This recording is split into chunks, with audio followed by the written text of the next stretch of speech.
Hi guys! Welcome back to my channel and this is CherryBells95 and for today's video, ayan, 3 weeks na to actually na nakatambay sa akin and hindi ko pa talaga siya binubuksan. So, ano tayo?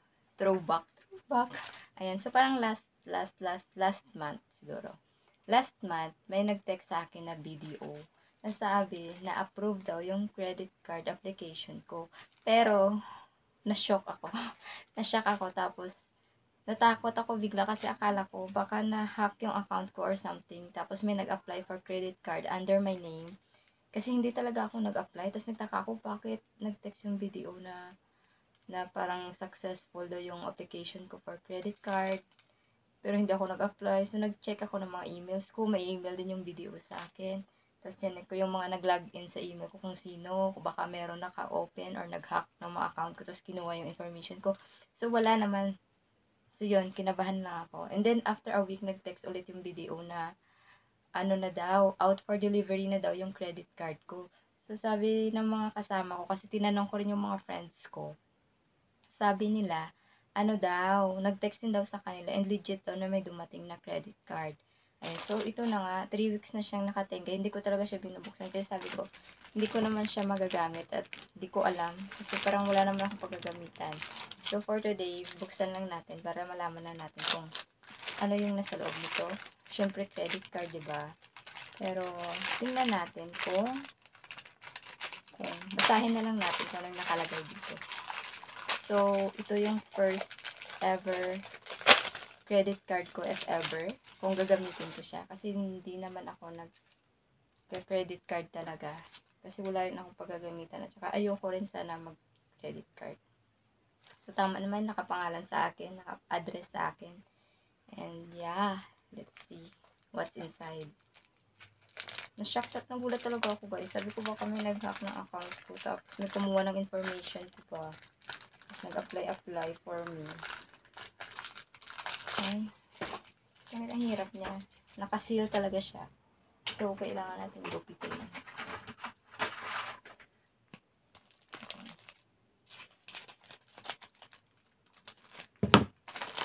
So, parang ayoko siyang i-activate din. Kasi nga, diba, merong annual fee. So, alam ko. Pero, mas maganda rin yata siya kapag emergency. So, this is, nakaseal talaga siya, guys.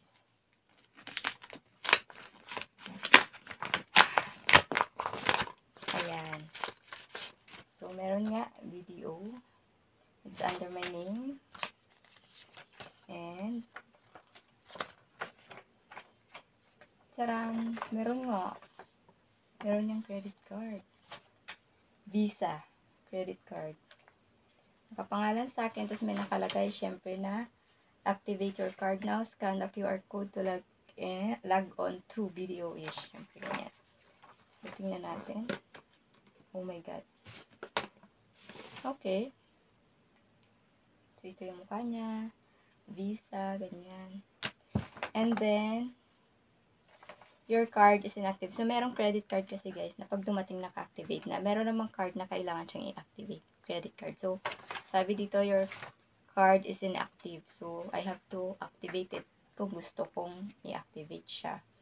So, meron siyang credit card limit ko. Ano lang, mababa lang guys. So, nakalagay. 25,000 lang yung credit card limit. So, cash advance limit, 75. Statement date, every 29th of the month. Yung due date is 25 days after the statement date. Ayan. So, kung 29th of the month, yung statement date niya, yung due date niya is 25 days after. So, ayun. So, hindi ko alam kung parang ayaw ko naman siyang i-activate kasi wala akong pagkagamitan ito eh. So, i-hold na muna natin ito. Hindi ko alam kung meron siyang certain days lang na kailangan pag dumating sa'yo, baka kailangan mo lang siya i-activate within 3 months or 90 days. At kung hindi mo siya i-activate, baka automatic din siyang di-deactivate na hindi mo na siya magamit. So, yun. Kasi, alam ko, first year nito, free pa yung annual membership. Ano ba something? Ganun. Annual membership something. So, after nyan, after 1 year, parang may babayaran ka na annual fee. annual fee. Ayan. So, maganda rin yung credit card kung marunong ka magdisiplina sa sarili mo, lalo na pag may emergency. Kailangan ka lang mag-spend kung ano lang yung worth or yung afford mo na bayaran. Wag naman dahil may card ka, di ba? Kaskas ka lang ng kaskas, tapos nabaon ka na pala sa utang kasi gumagastos ka na beyond sa kita mo, di ba? So, dapat meron tayong pag-control. Spend wisely, swipe wisely. Ayan. So, yun lang naman yung nakalagay.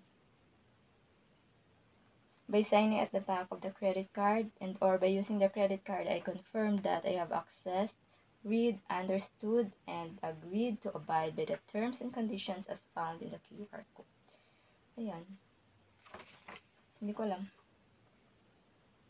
Hindi ko alam kung, ayan ang may nakalagay. Free membership fee. Enjoy waive membership fee on the first year for you and your supplementary card holder. Ayan.